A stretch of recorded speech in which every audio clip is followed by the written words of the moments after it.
Salam Bapak Ibu, saudaraku yang saya kasih dalam kasih Tuhan. Saat ini menunjukkan jam 01.15.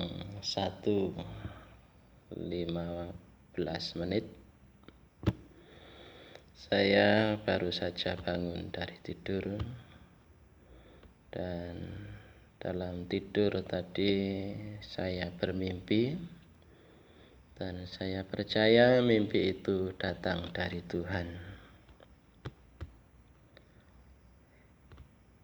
Karena dalam mimpi saya, Tuhan bawa saya ke padang belantara. Memang Tuhan tidak terlihat di dalam mimpi saya, tetapi saya dapat mendengar suara Tuhan dengan jelas, karena Tuhan berbicara, tuntun saya, bimbing saya ke suatu tempat di padang belantara itu. Memang di sana ada banyak Tuhan tunjukkan kenyataan-kenyataan kehidupan, tetapi secara spesifik Tuhan tunjukkan satu rumpun pohon pisang. Lalu di dalam rumpun pohon pisang itu ada satu batang pohon pisang yang sudah tidak ada daunnya, hasilnya juga sudah diambil, dan pohon pisang itu tinggal tunggu lenyap atau busuk dari kehidupan. Lalu saya tanya kepada Tuhan, Tuhan, ada apa dengan pohon pisang itu?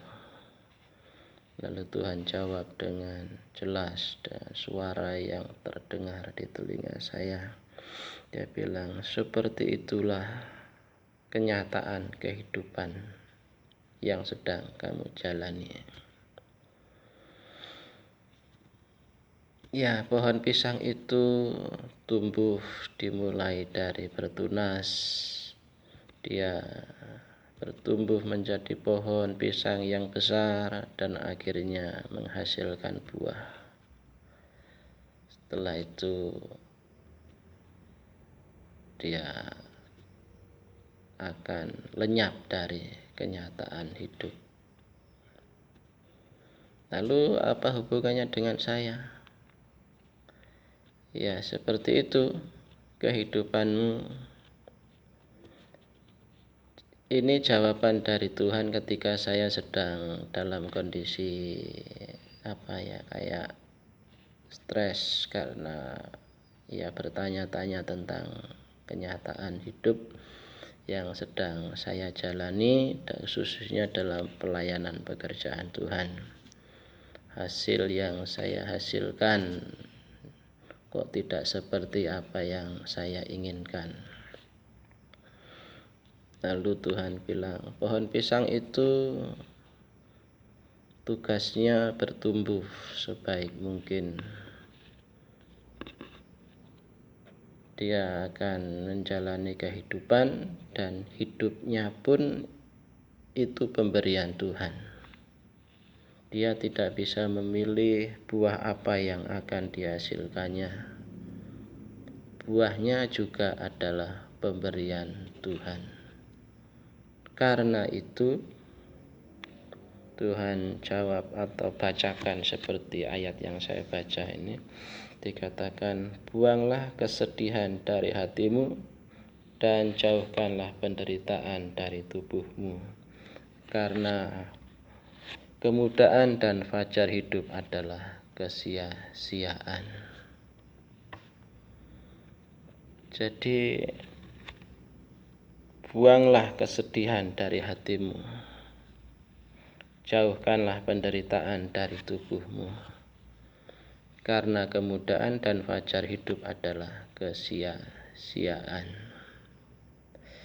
Sepertinya Tuhan sedang berbicara kepada saya, kamu bisa hidup itu pun pemberian, dan menghasilkan buah juga nanti adalah pemberian. Ya, memang hidupmu dalam mimpi saya itu tidak seperti pohon pisang itu tumbuh menghasilkan buah lalu mati. Buah itu kan bicara tentang hasil atau sesuatu yang kita hasilkan. Dan buah itu bukan kamu yang menikmatinya, orang lain yang menikmatinya. Jadi sejak masa bertunas sampai nanti masa berakhir hidup kita, hidupmu dalam mimpi itu, kamu sudah menghasilkan buah-buah yang dinikmati oleh orang lain. Ya, buahnya ya seperti yang Tuhan sudah kasih. Itu sebabnya buanglah kesedihan dari hatimu dan jauhkanlah penderitaan dari hidupmu. Karena kemudahan dan fajar hidup adalah sia-sia. Kehidupan akan terus berlanjut terus. Jalani dengan sukacita, jangan dengan sedih, jangan dengan penderitaan. Buahnya sudah dinikmati oleh orang lain. Nah, Bapak Ibu, saya ingin berbagi dengan panjenengan semua. Seringkali kita hidup menyiksa diri dengan penderitaan batin, dengan kesedihan hati karena tidak atau merasa tidak menghasilkan sesuatu seperti yang kita inginkan. Padahal buah-buah itu sudah dinikmati oleh orang-orang di sekitar kita, orang-orang yang kita kasihi. Hasil yang kita hasilkan bukan saja masalah materi, bisa saja itu mendatangkan sukacita, mendatangkan damai sejahtera, mendatangkan sesuatu yang pokoknya orang lain yang menikmatinya dan orang lain suka dengan kenyataan-kenyataan yang kita hasilkan. Itu sebabnya ya, nikmati hidup ini. Hidup itu adalah pemberian Tuhan. Hidup itu adalah anugerah Tuhan. Nikmati saja, jangan istilahnya menyiksa diri dengan kesedihan, dengan kesusahan karena kita merasa tidak bisa menghasilkan sesuatu yang kita hasilkan. Pohon pisang juga tidak bisa memilih hasil yang dihasilkannya. Dia akan menghasilkan buah seperti yang Tuhan sudah karuniakan. Itu sebabnya Bapak Ibu dan Saudaraku yang dikasihi oleh Tuhan, sejak masa kita lahir sampai hari ini dan sampai nanti ya Tuhan panggil panjenengan, kita semua sudah menghasilkan buah-buah yang dinikmati oleh orang-orang di sekitar kita.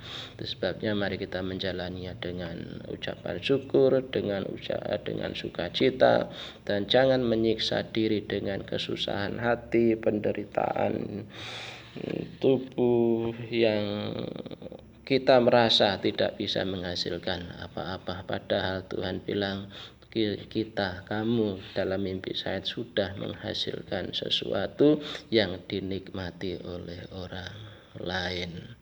Pasal yang ke-12 dari kitab Pengkhotbah itu jenengan bisa baca, Bapak Ibu bisa baca, dan di sana itu menjadi awasan dalam hidup kita supaya kita tetap ingat kepada Tuhan.